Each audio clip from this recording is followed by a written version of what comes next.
Messieurs, dames, Tango Koki.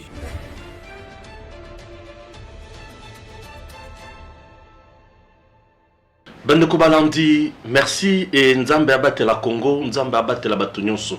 Aujourd'hui, nous allons parler bien sûr na likambo ya munene na mboka na biso. Tokolobela Etienne Tshisekedi wa Mulumba. OK? Parcours nae muke, ba révélation sur lui.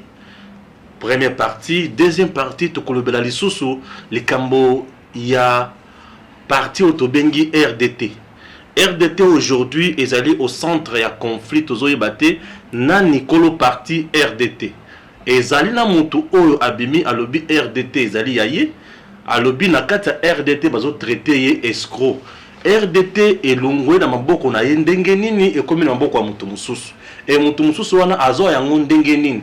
Ezalaki problème ya moyen, ezalaki problème ya maladie, ezalaki problème ya ba contentieux judiciaire, to ezalaki problème nini. Chers compatriotes, nous allons faire de révélations na kati ya émission oyo et ko kata bato souffle. Je vous assure que tokoyamba moko ya bato oyo ba chemina na Etienne Tshisekedi wa Mulumba. Azalaki moninga ya Tshisekedi te, mais azalaki collaborateur ya Tshisekedi. Mutu oyo babandi na Tshisekedi bakei basala makambo ya ebele. Mutu oyo azalaki victime ya komba oyo ya sala. Mutu oyo akima mboka na biso sous régime ya Joseph Kabila. Mutu oyo amona makambo ya ndenge na ndenge. Chers compatriotes, restez surtout avec nous. Il s'agit bien sûr de monsieur Gustave Nsialazi. OK? Minde pona batu oyo bazai de pes bayebi mutu na rel koloba monsieur Gustave Nsialazi. Chers compatriotes, restez avec nous pour découvrir makambo na kati émission oyo. Monsieur Gustave, bonjour. Bonjour monsieur le journaliste. Bienvenue chez nous, Edem TV officiel. Merci beaucoup de m'avoir invité. Merci monsieur Gustave. Je viens de vous présenter l'un des compatriotes ou bien des camarades de monsieur Etienne Tshisekedi d'heureuse mémoire. Comment avez-vous connu Etienne Tshisekedi? Merci d'abord pour m'avoir accordé la parole. Ouais. Principalement, il serait souhaitable dans un premier temps pour permettre à un grand nombre, à l'opinion publique, de bien comprendre un peu la chose, que je vous parle un peu en lingala. Vous avez mal à mon ming. Etienne Tshisekedi azali leader politique. Oyo tokutani na politique par accident. Comment ça par accident? Etienne Tshisekedi azalaki leader toza koyoka na ba école biso toyokaki résistance wana combat Etienne Tshisekedi biso toyokaki en école tozalaki na école na biso toki na professeur na biso babengaki Mulumba un certain Mulumba toki na 5e des humanités ye aobeta lisolo alabi mboka ezotambola malamu te. Un jour toki na 4 écoles tomoni baye ko enlever professeur na biso français. Alors toi qui curé toyeba. Tant de explications, on a compris qu'il y avait un groupe yaba Zaïwa Mokoboy. Bazotia Mobutu Panzi Likolo Balobi Mobutu fois longwa Mobutu fois changer changement faut ça la manamboka. Il y a tout une papa nanga. Mon père aussi fut un ancien membre de la Bakou, membre d'honneur de la Bakou. Alors père nanga azalaki ko yebisa biso politique mais yakobatama. Yakobatama. Pour à l'époque Mobutu azawo sakanate, Mobutu akangio za la politique, oza député te akangio au boko na maya. Wow. Alors biso to zwaki initiation déjà pas papa na biso. Alors toye ko yeba ke non. Il y a un mouvement, il y a résistance contre la dictature. Et ce sont nos professeurs de secondaire. Moto ba pesa biso ba contact wana. To kutana na ba combattant ya résistance de l'époque. Ba benga pionnier. To benga ba le pionnier. Ba pionnier. Parce que lutte ya Tshisekedi, lutte ya IDPS, et ça lutte moko ezalaki continuité ya batu na kati ya résistance dans le noir, principalement les anciens de la Bako et des Lumumbistes. Alors Mobutu avait tellement tué que les gens ont eu tellement peur, parce que s'affichait. Et biso tant to côté na contact na batuana, to comment kutana batuana na bandroit bien déterminé, tu dois comprendre ce que c'est le parti là, parce qu'à l'époque il n'y avait pas encore un nom. L'UDPS n'avait pas de nom. C'était un mouvement de députés qui était au Parlement, qui militait contre le régime de Mobutu. Mon andeng tu dois comprendre na Etienne Tshisekedi yango. Tokutana na bango na bakwenda banini tout des fois ba na victoire bon victoire za ki ni mo sakana te Wow. Moni na victoire Très bien. ozo kita côté ya siège ya IDI Voilà. pa ba kengo adona Ouais. quelque part wana ba luba mo ba obeta musique wana so ba obeta musique na bango wana ba mama na ba olamba ba taba ba chaba biloko wana banini tout Lumba. bango ta ya wana Tu le vois l'œil. voilà bango so ba ye wana ba koti na kati bino bo mona musique ebeta batu ba obina bango ba koti na kati kuna ba kiosa la politique. Comment ça? Etienne Tshisekedi. On a une biso ko na ba consigne to kutana ba place wana so ba longwe place wana deux fois ba okende na kauka na avenue centrale na avenue centrale première avenue na Cotonnier na juste centrale na Cotonnier maman moko azalaki wana bazo ya wana place nde tout ça okutana na bango. Mais en ce moment-là, il n'y avait pas encore les statuts de l'UDPS. Vous avez la clandestinité. Ndinga na ebelaki Etienne. Oui, Billy Wana. Na ebele ndengwana. Na ebelaki teke mutayeli ngate. Na ebelaki à travers ba professeur Nabiso. À travers professeur Nabiso zali ko chef de directeur de discipline Nabiso comme ne Mulumba. Très bien. Etienne Tshisekedi. UDPS Kombo wana e kobimakan. Kombo et UDPS et ezali kombo moko epesami na ba tendance mo ebele. UDPS ezalaki kombo ebandaki na ba jeune étudiant. Et toi la collègue moko le nom m'échappe un peu là. Azali na mama yemu. Aza laborantin na mama yemu. Bango qui na groupe mo ba étudier à campus. Ba pesa yi kombo moko. Mais ajoute mususu wana o ya suka wana. On est allé qui parti Etienne Tshisekedi de pesa ki. Très bien. Donc l'UDPS, Union des démocrates pour le progrès social, c'est une invention de la jeunesse enrichie par Etienne Tshisekedi. Très bien. Etienne Tshisekedi, idéologie naïe, ezaki plus basée sur quoi? Avant la bana idéologie, nini et pesaki conviction au côté na UDPS. Et quand est-ce qu'au côté na UDPS? UDPS, d'abord, il faut tout le barreau de manière claire. Le mouvement, la pensée écrite, Ezalaki Ngalula Pandangila. C'est lui qui a écrit la lettre de 13, de 52 pages. Voilà. Et Tshisekedi était le dernier fondateur. Il était le dernier député à signer la lettre de 52 pages. Et comme Bisso Tozalaki, proche, il y a le président Etienne, tant que l'Afrique du Sud, président Lobby, l'UDPS était constitué par 250 députés. Donc, membre de l'UDPS, qui est belé, 250 députés.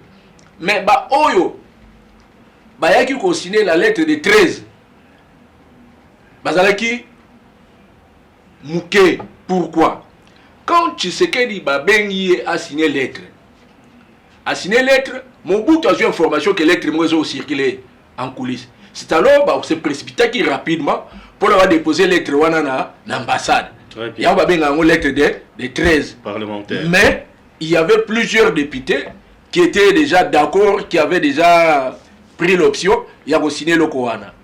Mais seulement 13 ne pas signé qui a. Très bien. Yonini et Pesakio force à côté de l'UDPS. Qu'est-ce que vous avez créé en quoi comme idéologie? Papa, idéologie n'a pas le changement. Le changement. Le changement de mentalité. Il y avait quoi à l'époque? À l'époque, biso to boya qui système on a parce qu'il y avait ce qu'on appelle un tribalisme accentué. Les gens aujourd'hui, ils sont en train de se satisfaire, en train de dire des choses qui n'ont peut-être pas, parce que beaucoup de Congolais ont la mémoire, ils oublient facilement. À l'époque, si on a Koufi, par exemple, les gars, nous on était jeunes. Si on a Koufi, si on a Koufi, au moins on a un Jeep, on a un Mercedes. Et nati. Mais ceux qui nani moko boye muyanzi moko Koufi bon mukongo moko Koufi au moins on a peut-être 3 voitures moko boye belo moko bablo mo ndengwana.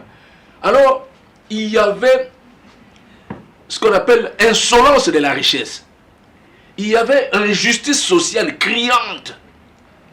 Et nous sommes nés à Kalamu. Nous sommes nés au centre de la ville de Kinshasa. Et nous avons vécu la colonie, pas la colonisation, mais la dictature. Biso to kotaki na eloko wana parce que to monaki répression. Oye salma ki na ponka savu. On a tiré sur des gens, on a enlevé des gens. Bato batata musu na quartier to mona ba, c'était ba unga. Alors biso lokola to monaki lokola bino. Mobutu c'est un dictateur. Pour biso tu es déjà Mobutu c'est un dictateur parce que biso à l'époque tu savais lia bien. Tu savais qu'on lia bien, on lia matin, midi, soir, toujours lia bien. Ouais. Mais et comment le système moboye? Oh. Mon papa biso le bibi, papa biso le belga moboye. Mutelibo ma côté na katanda. Ça signifie que il y a un fou qui est entré dans le pouvoir. Il a pris le pouvoir et le pouvoir était devenu une affaire personnelle incarnée par Mobutu. Alors, biso ba mususu ok na classe maman zolo banayo kobina kate. Non komi kono ba bini. Ba ko na classe kono bina. Nga d'ailleurs nga bina. Nga benga na classe. Ba no linga kobina te. Na linga benga na te. Ba benga nga na tanga na Paul 6. Toi qui na préfet na biso monsieur Malek. Paul 6 ne nini. Paul 6 ezali omoni na wana ki lelo to ba ko ezali. Lelo to ba école ça en face à Lisanga. Ah OK. Et ba benga Paul 6. Le ba benga R 24 novembre. Ah oui. Paul 6. Ba benga na que ça l'animation la lingo qui était ba renvoyer na animation pour bobine na nani. Animation politique. Ah OK. Alors, on a eu na tangi betu na mingi na salle na Raphaël. Na 74 déjà biso to moni sango na biso a côté na classe. Aïe na liboso à classe à l'ongoli croix à l'obi na biso mes enfants. Excusez-moi de vous dire que l'ère de l'animalisation a commencé. L'ère de l'animalisation a commencé. Biso tu as qui na CO, tu as qui na CO. Alors, babilo ko na nyosto, biso tu as qui chance ba sango, ba papa na biso, ba zo ko flasher biso. Donc esprit de biso a qui veillé. Non, le pays ne marche pas. Après, tu comprends que le système Mongo, ils ont changé, devise, dollar, ils ont changé pamba. Vient ensuite, moment Mobutu a démonétisé. Donc, on sentir que la vie ne tient plus. Mongo, ils ont changé. Alors, Bamisala, ils ont la question bien. Il y a un ce qui veut une motivation, beaucoup de UDPS pour loka ko bundisa Mobutu. Système wana ici là. Oui. Pour instaurer système sous. Parce que na lutte na biso bazako loba toujours bundisa Mobutu pour amener les changements dans les pays. Parce que nous avons un pays riche mais notre peuple est pauvre. Alors pour ce faire là, l'espoir se trouve entre les mains de la jeunesse. Donc la jeunesse doit prendre conscience parce que jeunesse c'est à venir à lobby. Alors biso toujours qui occasion on va na ba viona ko accompagner bango, ko déposer ba tract, ko sala ba activité, ko accompagner bango na lutte. Très bien. IDPS ezali nzoko soki tolubi to banda kolandela ba activité biloko tout IDPS sala la mboka na biso to kokoka te mais nazo kaka ba axe ya minene au côté na IDPS ba fonctionner ni ou exercer na IDPS Etienne ayebaki yo vraiment boy. Voilà. Merci beaucoup monsieur le journaliste. Ngaïnde Nazali Awawa. Nazala qui vice-président cellulaire ya cellule ya Kauka 3. Nazala qui vice-président ya section ya Kalam. Botu na Zabizabi. bato bayebi zabizabi président sectionnaire à Kalamo à l'époque. C'est là qui premier président sectionnaire, c'est là qui zabizabi. Après wana na komaki trésorier général, ngai na remplacé qui le fondateur le Sangangele. Tango yoka ki IDP Sangangele na yoka kombona le Sangangele. Tango IDP c'est Kabwana qui c'est lui qui a remplacé le Sangangele en tant que trésorier général du secrétaire national Sangai. J'ai assumé les fonctions de secrétaire national à la trésorerie générale. Parce que moi, dans l'activité, dans la vie, dans la pratique, je suis d'une formation comptable. Alors, nous avons travaillé dans l'entreprise en tant que chef comptable. Alors, secrétaire général à l'époque, Mpongo, Adrien Mpongo, Autokoufa Kalaming était paix à son âme. Jacques Bo a fait sa fonction à secrétaire national en charge de la trésorerie générale. Après, il y a la réforme toujours en Pongo. Il y a une fonction, il y a secrétaire national chargé des finances. Donc, on travaille avec Joseph Kapika. Joseph Kapika, tout ça qui n'a après, il y a un secrétaire national chargé de la mobilisation et propagande. Sous quelle place on a secrétaire général chargé de la mobilisation et propagande.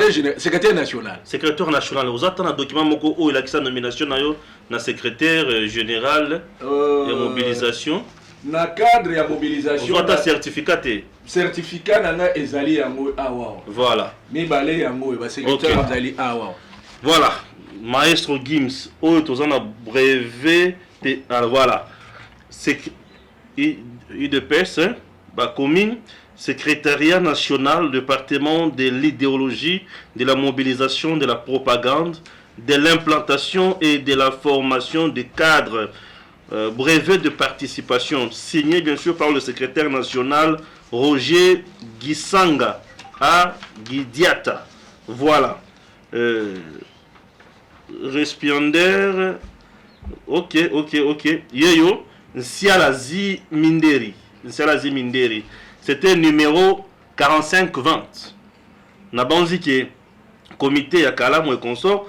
Nabanzi qui est batuna katsayi de pes bazo comprendre makamoto loba na mobilisation na bino ba propagande au cours temps biso ba action oyo bosala quelques actions oyo to chepembeni déjà omoni na mobilisation et propagande na opesa action moko boye biso tolobi ke biso toza ba Congo za biso voilà Mobutu abimisi DSP omoni actuel ministre na agriculture excellence monsieur Désiré Birianzi. Très bien. Voilà ça compagnon de lutte na biso. Biso tolobi ke tokono défier Mobutu na gare centrale. Bino ba civil. Biso ba civil. Boki no défier DSP. Oui. Ba tché tolobi to sala marche na biso banana gare centrale. Mobutu azui ba char a tché kuna. Mais biso tozi secrétaire général biso ba jeune. Nous les jeunes ne sommes pas comme les jeunes d'aujourd'hui. Non, mais t'as le sol là le biwana. Tokomi na gare centrale partout, miné Moutazate. C'était quoi le message? Le message c'était départ à Mobutu. Quelle année? Vers les années 84. Waouh. 84, départ à Mobutu. 84, départ à Mobutu. Oui. Alors, et là quand on répétait en sous 91, 92. Papa Tokenda Kuna. To solo la ba soda wana to yebisi bango bino bozo protéger moto opona nini ba soda na ba bengé biso to zongi na 91 pour tuninga action bien sûr Mobutu atie sous ba char na yo wana to mbata likolo ya ba char wana ba soda bazala kiti ba soda ba lobi boleka na bino wow biso to solo li na bango mais ko bossa na te baninga na biso pe batikala belé na karo batikala na nini parce que on peut exemple action tolobi que ville morte na côté ya quartier des marais quartier des marais to kanginzela quartier des marais wapi na mkota matete merci to kangi barabara soda d'espeye batu bakimi ba jeune wana balaki wana ya JDPS ba bibongo la nini balingite ba soda d'espeye biso bolongo te to kobeta masasi ba jeune wana ba beta masasi batu bakufa wow batu bakufa Etienne Tshisekedi ba nommé premier ministre ba nommé décision arrêté ministériel premier ministre biso ba jeune to bima to lobi na yo comme premier ministre était le Cameroun to kei kuna li mette to kei kuna mais le président tremblait J'ai vu des gens pleurer. Bah nommé Premier ministre Bino Bobo. Bah nommé Premier ministre, biso tolobi, biso tolingi qui Premier ministre de la biso tolingi Mobutu Sala Nini, akende. Population bimba na lobi na yo, attaque, na gros bata 1 million de personnes. Si j'exagère. Attaque 1 million de personnes, limité, kanga, magnon, surtout, partout, on est bloqué. Etienne Tshisekedi, tu ne seras pas Premier ministre. Le peuple refuse. Ce sont des actions que nous avons menées. Et Etienne Andima Bin Ayoka Andima Ayoka. Aboya Kosala Moussala pour le Premier ministre. Aboya. Ayoka qui? Alors le peuple est à mon compte. Le peuple est souverain. Namoni sous brevet moko a de participation au séminaire de formation.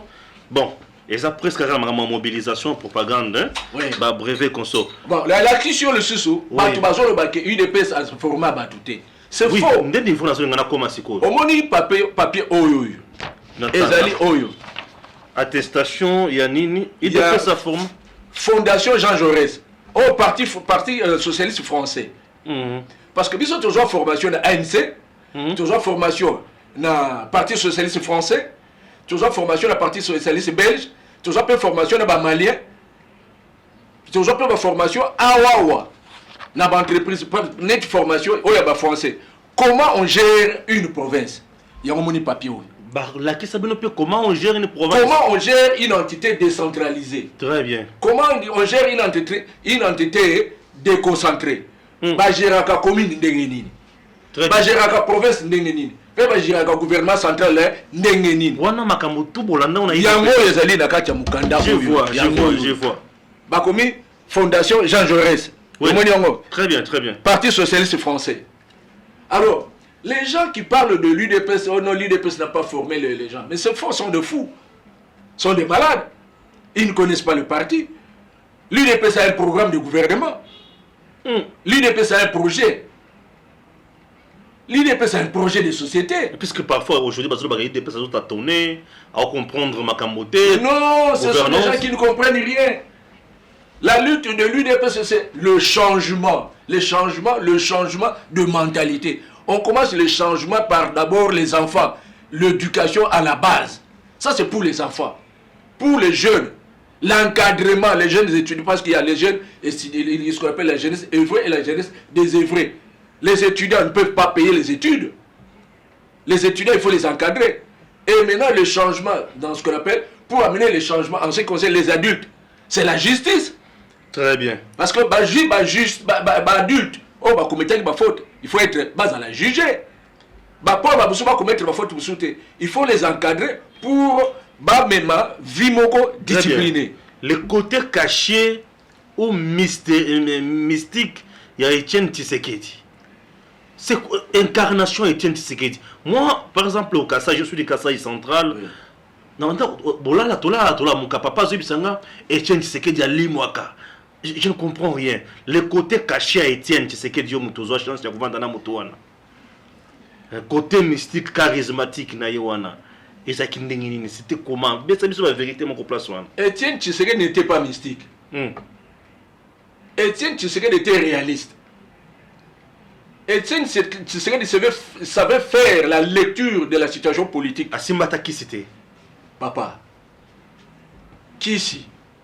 Ce qui m'a dit, il y a la Gisabiso qui cité. Hier, qui s'y a makasi ya mutu nyosto, qui s'y a makasi za Kelasi. Kelasi.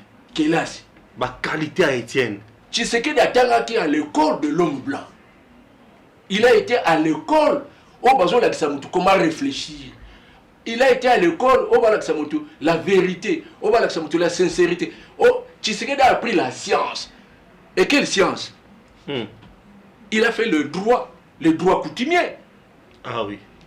Et il comprenait donc dans la formation, il a appris la philosophie. Il a appris la manière de gérer, il a appris la rhétorique. Et Tshisekedi, sa force, il écoutait les gens. Tshisekedi écoutait les gens. Tshisekedi... Mais il était trop catégorique, parfois il restait seul dans ses positions. Non, Tshisekedi... On dit qu'il était aussi trop dictateur. Non, Tshisekedi n'était pas dictateur. Tshisekedi, il était jeune d'esprit. Jeune d'esprit. Il était jeune d'esprit. Ok. Parce qu'il se mettait à écouter. Maman Sophie Kanza, vous voyez bien?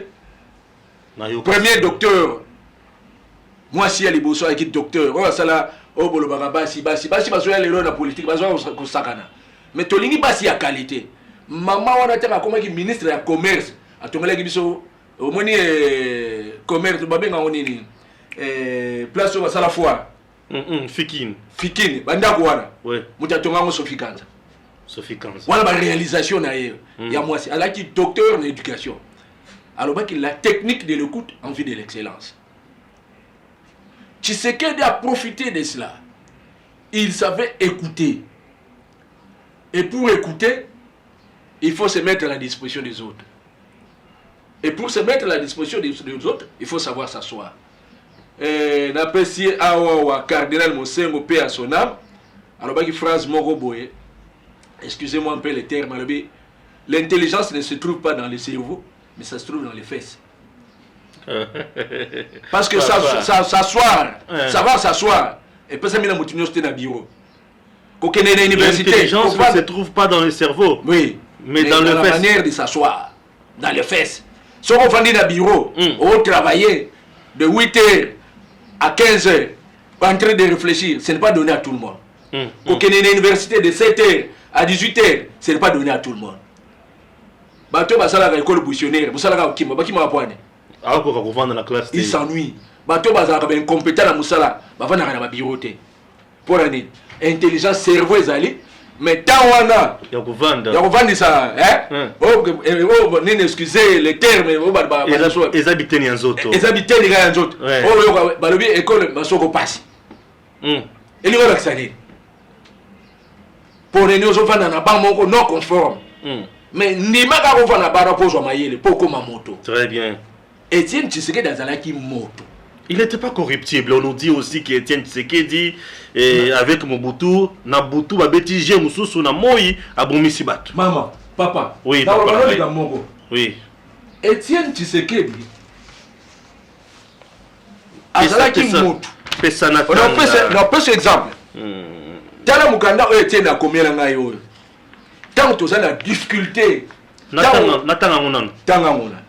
na otanga mukanda oyo a koto IDPS ba komi lisusu présidence nationale attestation de membres ba komi nini nous signé Etienne Tshisekedi Wamulumba, président national de l'Union pour la démocratie et le progrès social UDPS, attestant par la présente que monsieur Gustave Nsialazi Minderi est membre effectif de notre parti en qualité de secrétaire national adjoint chargé de la mobilisation et de la propagande, poursuivi et activement recherché pour ses opinions politiques par le service de répression de la police politique de la nouvelle dictature en République démocratique du Congo.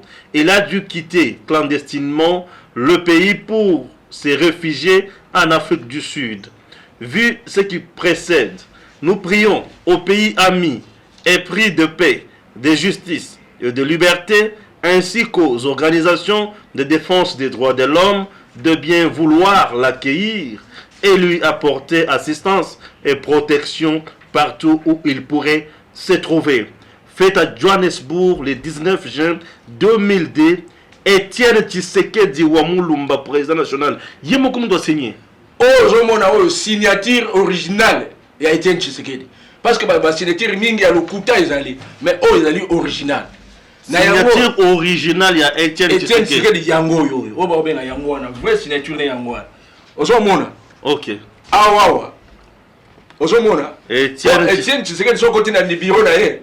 On va la bato bazo trembler. Moi j'ai vu même des fondateurs incapables d'ouvrir la bouche devant Etienne Tshisekedi.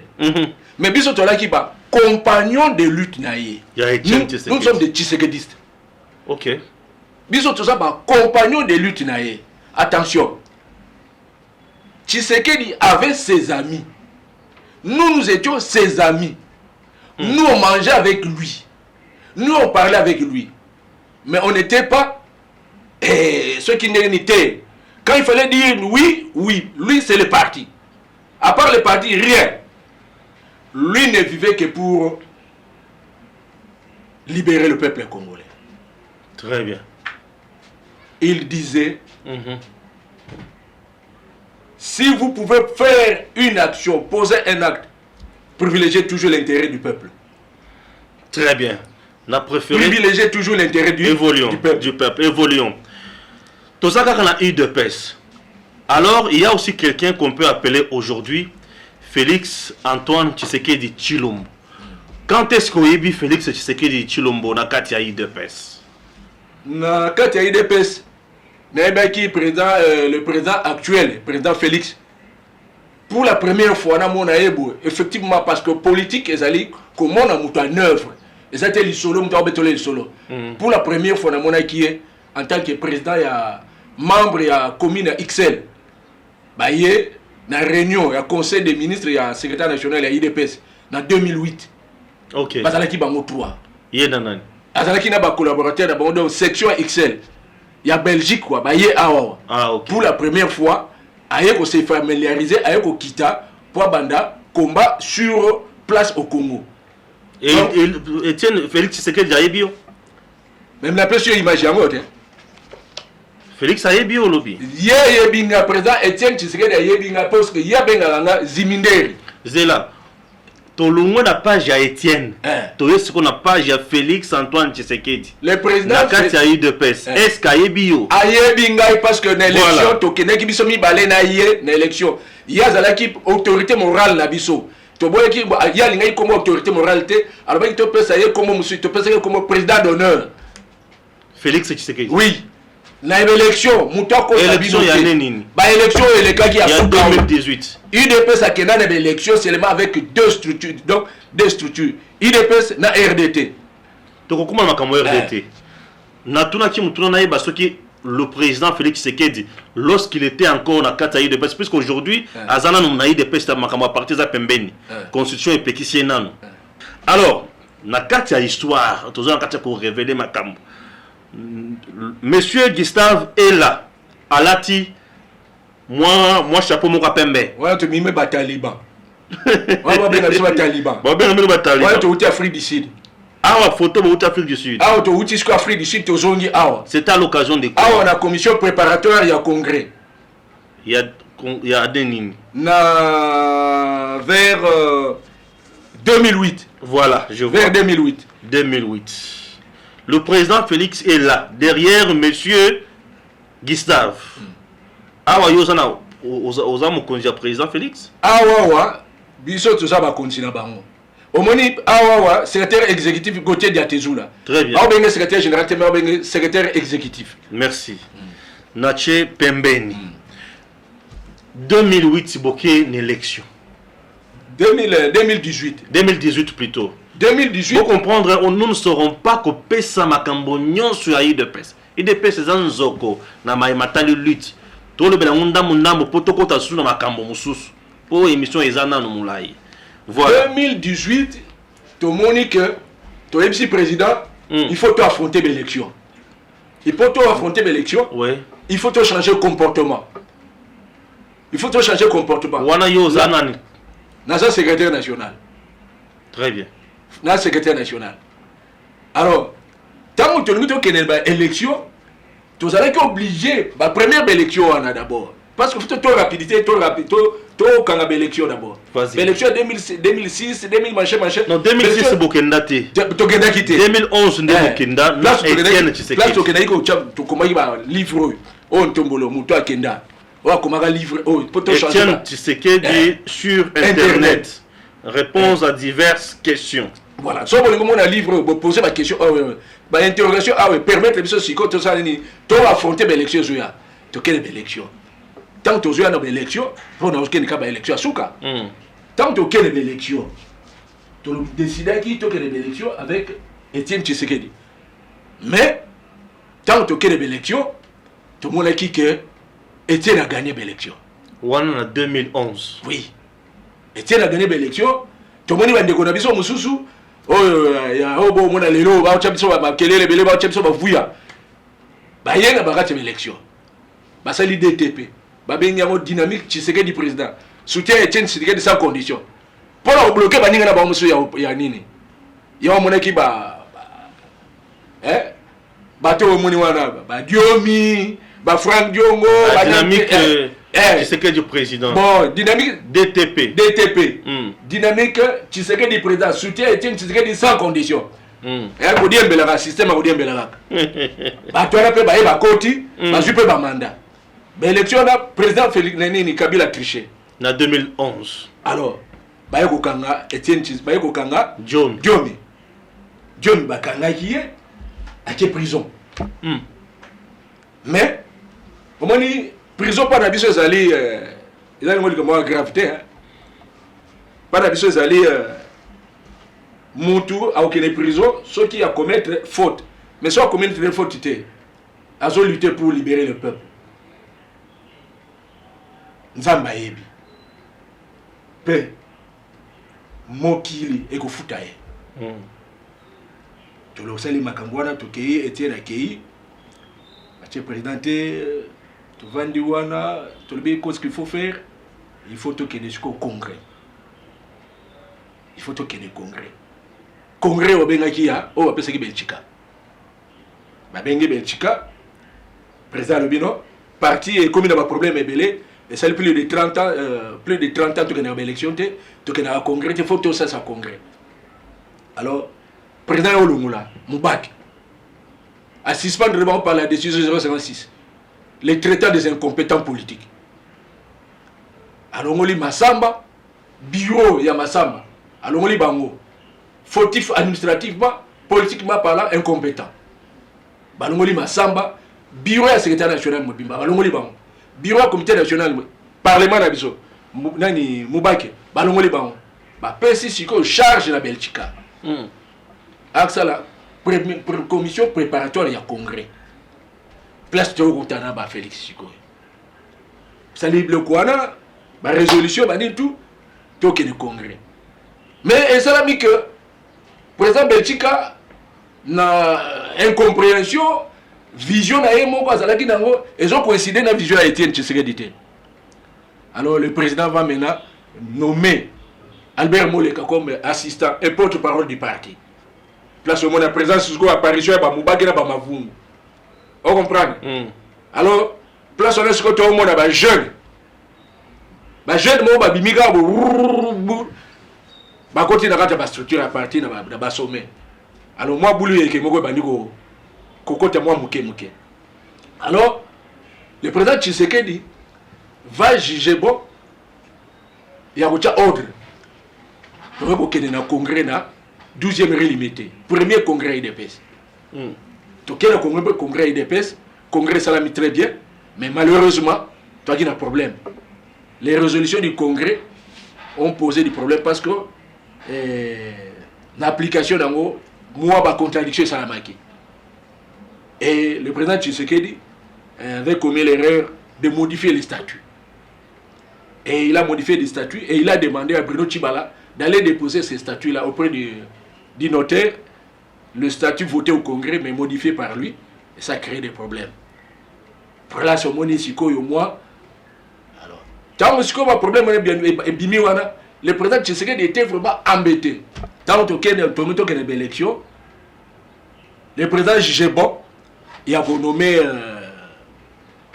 Kabound. Et il va dire à Kabound, Kabound, tu n'es pas intelligent, ou tu n'as pas de capacité, ou je ne sais pas, tu n'es pas, ou tu es si près intelligent ou quoi. N'a pas parce que, ah, on a Kinshasa, tu as Kanate. N'a bengio parce que, ah, on a conflit, sur conflit. N'a bengio pour rassembler les gens. Et d'ailleurs, si je suis tombé malade, c'est à cause des conflits au sein du parti. Et témoignage, voilà, Moutapé Sangango, Ezali, le président Kaboud, lui-même, il dit, je ne suis pas extraordinaire, mais je suis l'homme que Tshisekedi a choisi. Président Kaboud, nous sommes le président Kaboud Nouana. Azali, jeune, mais il a réalisé un fait historique très important. Il faut dire respect à Kaboud. Azamoutou, Azal a ma faiblesse, mais l'histoire retiendra. Il est le seul, il est le jeune qui a permis à la République démocratique du Congo de connaître un grand changement, un grand bouleversement. Kabound. Kabound. Parce qu'il nous a reçu à l'audience. biso to ça batu oba benga ka communauté Léopold de Villiers Kinshasa ba Congo bandundu. Alors le pouvoir le poste de secrétaire général à l'UDPS revient au Congo Léopold de Villiers. Mais tu serais d'après singa yango. Mais ngai Kabund na kopesa poste de secrétaire général adjoint moko na Congo central moko na bandundu. Mais batu bandundu baboyaki. Moi j'étais candidat. Et Kabund a dit nous avons l'obligation, le président m'a demandé, nous avons l'obligation de gagner les élections. Nous devons nous organiser. Nous allons tenir des réunions à 8 h, parfois à 15 h, parfois à 22 h, parfois à 3 h du matin. S'il faut même tenir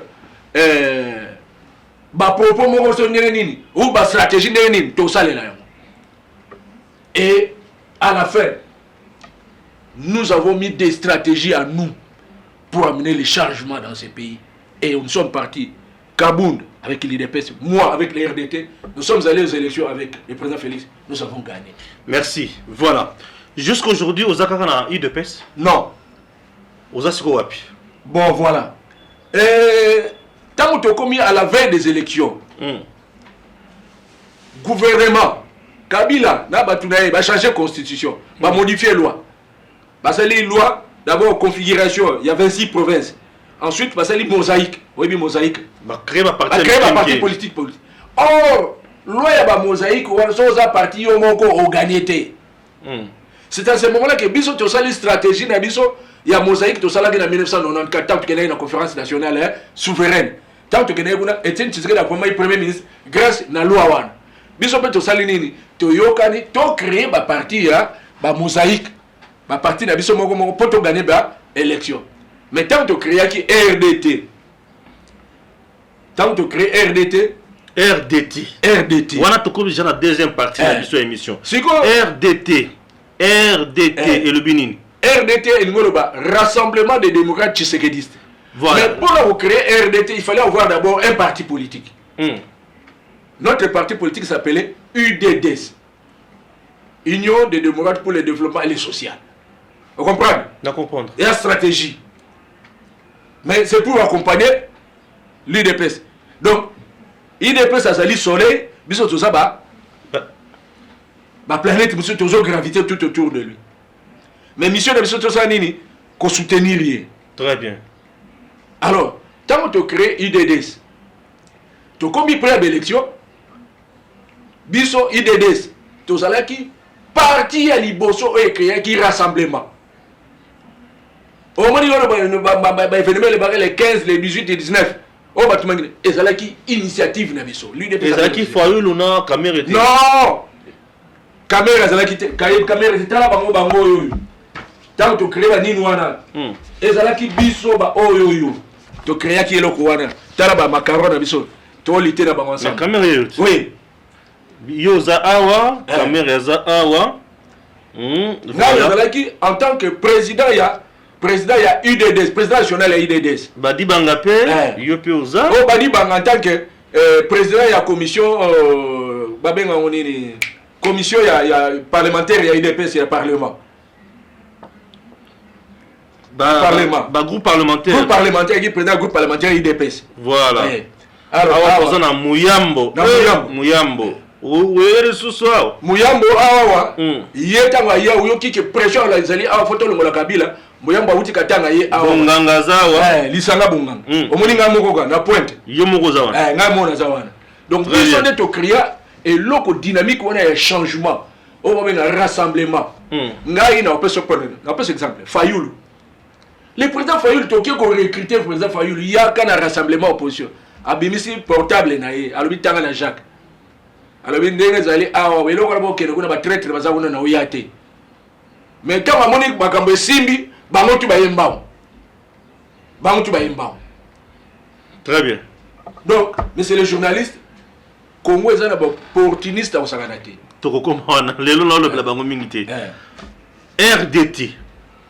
RDT, Nani a créé Yango concrètement. RDT. Papa nalobi na yo RDT zali créé na ngai yo nem to créer RDT ngai na créé RDT à mon initiative na créé RDT Toza awa, makambo ekobima awa lelo. Nazolakisa yo d'abord lettre ya liboso. Notamment. Tanga lettre oyo.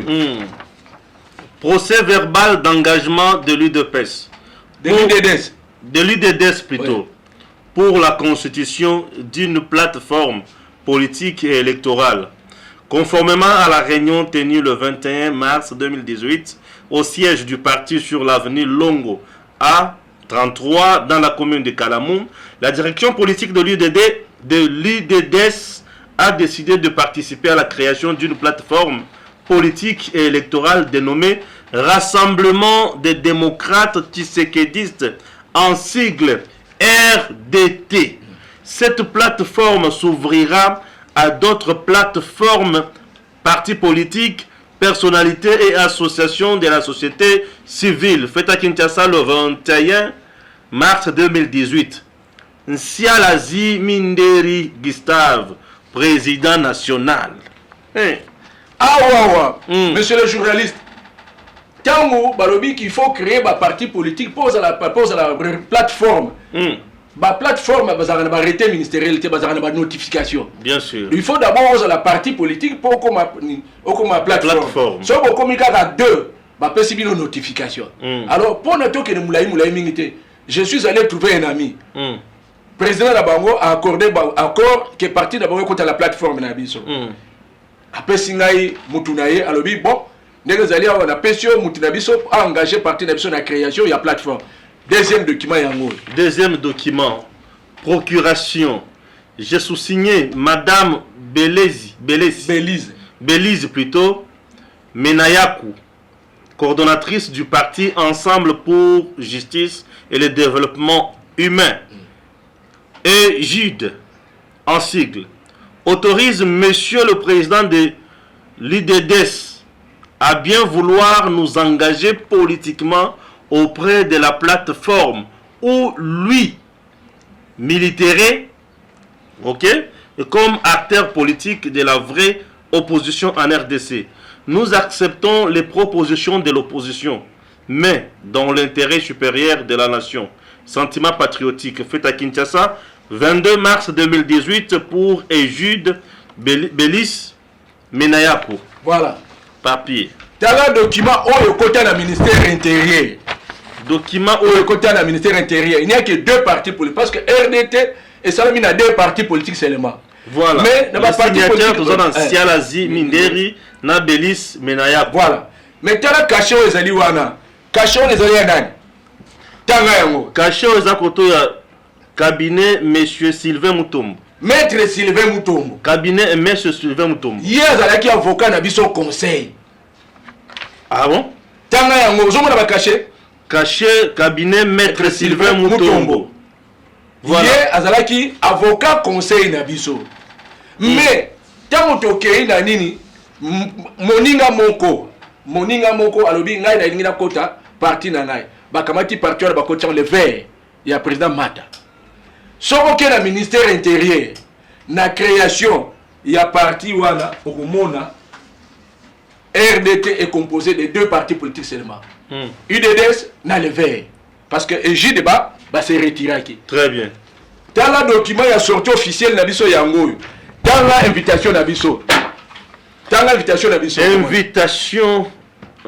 Rassemblement de démocrates tshisekédistes, RDT, plateforme politique et électorale. Voilà.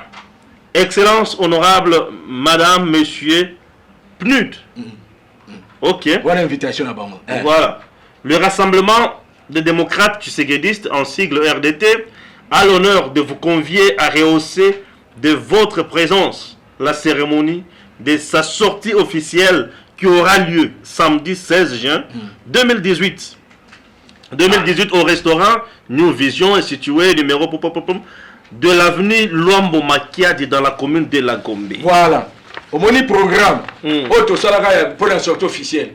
Moni ba parti bi balé salaga la déclaration zalaki. IDDS na Sylvain et Sili. Moi j'ai parlé et Sylvain a parlé. D'ailleurs, ma image est je voulais Sabino yango. Parce que moi en tant que Ponanito Ayaki, Ponanito Sangalaki, en tant que secrétaire national chargé de la mobilisation de la ville de Kinshasa, toutes les sections de la ville de Kinshasa, toutes les fédérations de la ville de Kinshasa, quand j'étais dans l'UDPS, c'est moi qui les ai installées.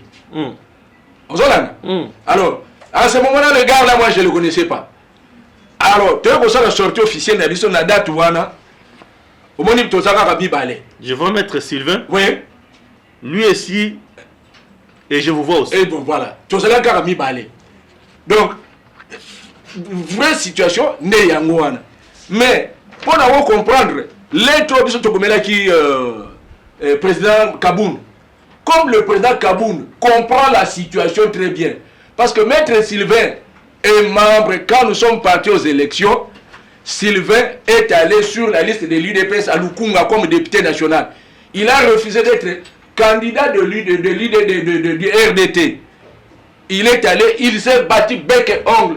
Il s'est pointé là-bas comme candidat député national sur la liste de l'UDPS à Lukunga.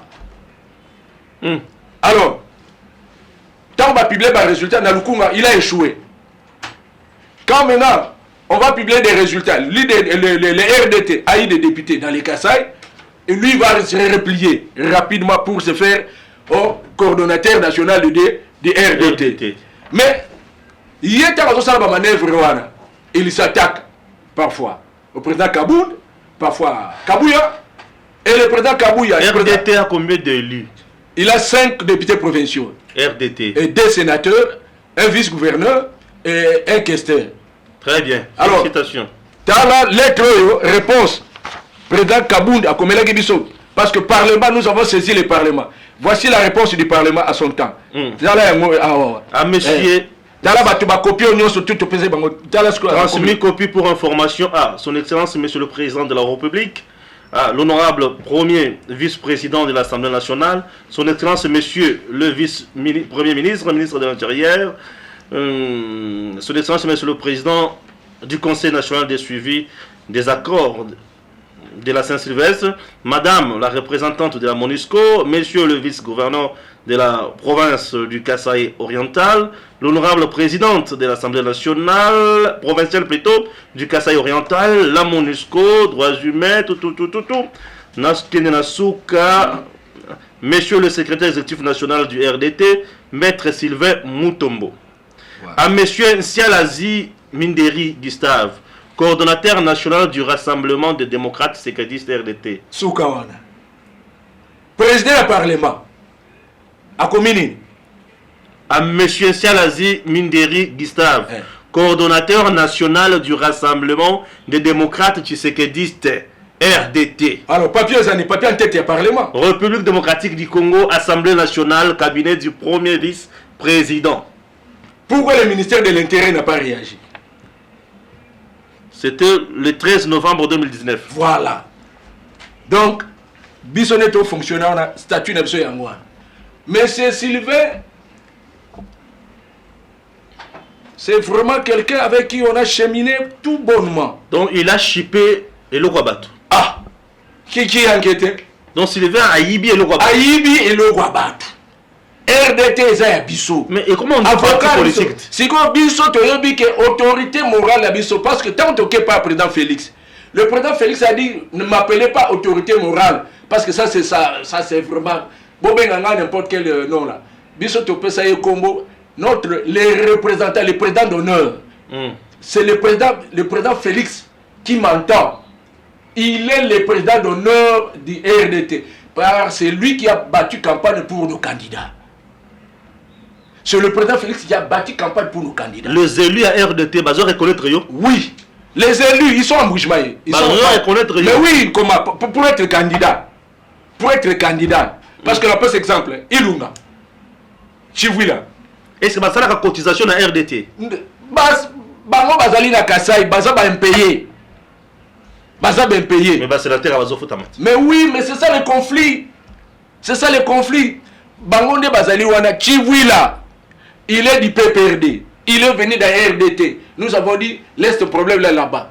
Il a adhéré, il est membre de notre parti. Parce qu'à la création, il n'y a que 2 partis politiques. Zelamke. Bozala Beli Awa. Ba députés provinciaux, des sénateurs, un vice-gouverneur. Na bango nyonso wana. Na RDT oyo ya yo. Oyo original. Combien d'élus oyo sana bango? Biso tozana 3. Nani nani? Le nom m'échappe un peu. Banani. Tozana questeur. Questeur. Ba monsieur soana zo ba non zo kima. Non, bozana questeur ba fonction kaka ba kombo te fonction. Tozana na 2 questeurs na 2 élus ici. Des élus provinciaux. Très bien. Le reste bah qui est pas Sylvain. Les restes non ils sont il y a des doublements de réduction. Oui, il y a des il y a un peu mélu. Wow. Parce que le sénateur qui est ici ADC Ilunga. Il appartient à quel parti? On va lui poser la question. Il appartient parce que lui, il est membre du RDT. Or, le RDT est composé de 2 partis politiques. Les seuls partis politiques, les 2 partis politiques qui étaient là, l'autre s'est retiré. Il ne reste qu'un seul parti politique. Il y a un autre là, qui est là encore. Maintenant, tu vois là, les sénateurs là, versent son argent où? Wow. Parce qu'il n'a pas un parti politique, il était du PPRD. Allez poser la question aux sénateurs, comment j'ai dit le nom encore? Tu vois là. Tu vois là. Les sénateurs, ils versent son argent. ADC Ilunga. ADC Ilunga. C'est lui qui nous a permis, quand il est venu, c'est lui qui a versé les $1500 que nous avons payés au ministère de l'Intérieur. C'est lui. ADC Ilunga. ADC Ilunga. Parce que Sylvain a eu qu'il était mon parti politique. Ah, mais papa, mais Sylvain est membre de l'IDPS. Azalaka dans l'IDPS. Mais pose-lui la question. Concrètement, qu'est-ce que vous voulez? Nous voulons dire à l'opinion tant nationale qu'internationale que Sylvain n'est pas membre du RDT. Il n'est pas le fondateur du RDT. Le RDT est constitué de 2 partis politiques, l'UDS et les Verts. Au ministère de l'Intérieur. Au ministère de l'Intérieur, ce sont les 2 partis-là qui sont... Qu'est-ce que vous dites au ministère de l'Intérieur? Nous demandons au ministère, parce que nous étions avec l'ancien ministre de l'Intérieur, Gilbert Kankonde. Il reconnaît la réalité, on lui a présenté la situation, il s'est mis à rire. Oh. Il s'est mis à rire. C'est lui qui est là, l'actuel ministre de l'Intérieur, Asselo. Son Excellence, bonjour.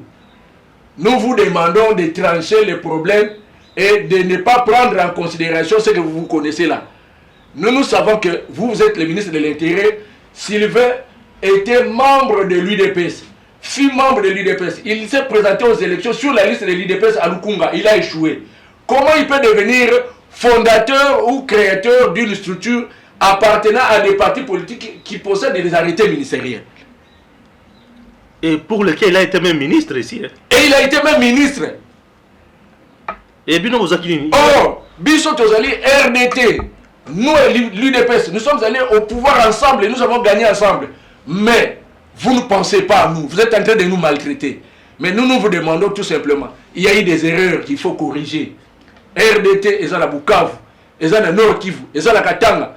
Au Nord Kivu, il y a nos représentants. Il y a notre représentant là, l'autre là, qui est... Qui parle là. Voilà. Mais je pourrais vous demander de faire une émission même en ligne. Au téléphone. Mais il va vous donner la situation. Il va vous donner la situation.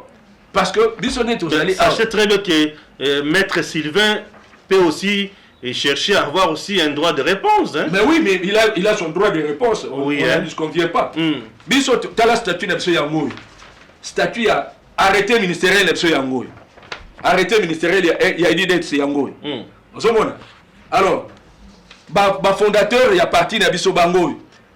Le fondateur, Nathan Mbango, Jean Bokombe, Moutanga Mputu, Dinanga Célestin, Gustave Nsiala, Zola Emile, Fouadiasila Valérie, Inana Blanchard. Beaucoup ici ont quitté. Ils sont maintenant dans l'IDPS. Alors, Bisso RDT, Tozali, Nani, Nabiso, et ils ont continué statut Nabiso RDT, parti Nabiso, il est des statuts Nango Yango. Mouvement Nabiso place, où t'es qui IDPS place, to salaki ba makambo Nabiso nyoso Yango oyo. To sa document de base, tu as la philosophie, tu as la idéologie. Alors, moment où la publication Nabiso Monsieur Tozali Nango, oh, ma collègue Monsieur va publier. En bon terme. Ce que nous demandons, nous insistons pour le ministre de l'Intérieur de ne pas accepter de plateformes ou de partis politiques désordonnés. Comment expliquer une situation de cette manière? Ministre sur la liste du gouvernement au nom du RDT, mais lui-même prétend qu'il est de l'UDPS. Il fut candidat député national sur la liste de Lukunga. Il échoue, il devient président d'une plateforme. Et on l'appelle encore autorité morale. Les ridicules ne tuent pas dans ce pays. Est-ce qu'il y a un élo qu'on a toujours le bas? On va escroquerie politique. C'est ça le phénomène. Donc vous traitez Maître Sylvain Mutombo d'escroquerie politique ou d'escroc politique? Moi, je traite le fait. Ah, d'escroquerie. Le fait. Il y a qu'on soit parti politique. Donc, tout le plateforme, il y a yote, parti nous akunate, il y a pas fondateur, il y a pas signé document document construit les partis, aux athées, aux appelés candidatés, aux alliés candidats sur la liste de l'UDPS où tu as échoué à Lukunga, président de l'UDPS, député de l'UDPS. Maintenant, tu viens t'accaparer d'une plateforme reconnue officiellement par l'État congolais. Monsieur le ministre, bon, tu as le document, ça on va rappeler IGF. Ceux qui payent IGF, il faut vérifier le commandement. Pourquoi tu as la paix pour le document du ministère intérieur? Moi, je suis le président national de l'UDDS. J'ai créé un parti, je suis membre fondateur. Tu as dit, Eli. Le président Eli, à l'époque, là-bas, nous sommes allés aux élections à Bukavu, là-bas. Nous avons gagné les élections là-bas, où nous avons fait sortir un gouverneur. Donc, dans le deuxième tour, le candidat a été contacté. Il a fui, il est allé à Bruxelles. Et l'autre est sorti comme le candidat du PPRD est sorti gouverneur de la ville. Il est parti pour le débat, il est en Belgique. Mais nous, notre plateforme RDT, nous sommes en train de cibler le président, de demander au président d'appliquer la justice. Le RDT, un candidat n'a dit ça à Katanga, au Bazana Nord Kivu, au Sud Kivu, Bazana Mbujimaï, Bazana Bas-Congo, Bazana Kinshasa. Na ba nomination toujours mon anaté. Nomination pour cela qui a Maître Sylvain comme ministre. Maître Sylvain, il n'a pris que bah proche il n'a pris que ses proches. Mais le problème c'est que le RDT n'appartient pas à Maître Sylvain Mutombo. Le RDT, Maître Sylvain Mutombo, n'appartient à aucun parti politique appartenant au RDT. Voilà pourquoi tu es à devant Bino, tu es Sabino que Totika comportement parce que biso na IDPS pour le changement de mentalité, c'est pour amener le développement du pays. Un pays ne peut pas se développer avec des comportements comme ça. Nani, monsieur le journaliste, tu as une question concernant les députés. D'ailleurs, je vous informe que nous allons saisir le Sénat pour demander à notre frère qui est au Sénat. Vous demandez quoi dans le Sénat? Vous contactez le Sénat pour vous salaniner. Monsieur le journaliste, merci beaucoup. Biso to sengi na Sénat parce que toujours comme la Sénat parce que malheureusement to comme la qui to comme la Sénat to comme le président Bahati pour ailler ba situation ya RDT. Candidat na biso na Sénat kuna monsieur Chivwila et Ilunga, hein, c'est ça non? Monsieur Chivwila Ilunga, sénateur. Azako verser mbongo côté par na structure na bisoté parce que structure na bisoté c'est une plateforme composée de deux partis politiques particulièrement l'UDDS parce que yétant à côté qui na RDT à côté qui sous ma supervision à côté qui na supervision na ngai na cadre UDDS et il avait contribué $1,500 parce que l'été du PPRD tu sais ça qui a tika bilo ba PPRD à côté pas na biso mais azo versé ba côté par na été yango biso tozo komela bino po abanda ko verser ba côté par na RDT, mais particulièrement à l'UDDS. Tout le monde dit que la situation est perdurée. Tout à l'heure, bonne foi, tu n'as pas résoudre le problème là par la bonne foi. Tout le monde dit que la montée. Tu dois saisir le chef de l'État aussi de manière claire. Parce que le chef de l'État, le président Félix Tshisekedi, le président Félix Tshisekedi Tshilombo, est le président d'honneur du RDT. Et le président Félix a dit que RDT est un parti composé par deux partis politiques, IDDS dans les Verts. Et que Nani Sylvain Mutombo est membre de l'UDPS. et parti wana biso to sala réforme te to sala pe plénière te to ba kisa ba parti bandeko bazala kati ya parti politique bakoti na kati ya RDT l'air yango ya kobima na kati kuna parce que boza kuna de manière frauduleuse. Donc loi ils ont reconnaître les binoté bokozala na éviter ceux qui neni bozala qualifier comment parce que biso pe avocat na biso bazali prêt pour na okende na procès mais to sengi na chef de l'état le quoi la toza na kati ya union sacrée tozo senga na bino bozo ba disposition utile pour bêtise on a il continuer le souter. Monsieur Gustave Nsiala, président national, a escroqué, n'a expliqué bino de manière claire bino mo bomoni. Biso to bandi lutte na biso depuis plus de 38 ans. Tant biso to ki osala lutte wala ba biso ba ki bana mike. To militer na kati ya IDPS. Bomoni ndenge to militer na kati ya IDPS. To accompagner IDPS. Tina victoire ya président Félix, to gagner ensemble. Lelo lokola to gagner ensemble IDPS na RDT. Biso ba mususu auto gagnaki. RDT a un droit de parole, a un droit de nomination de membres. Tant qu'on a nommé le gouvernement, on peut être ministre. Mais maintenant, on peut être réfugié au gouvernement, on peut être ministre.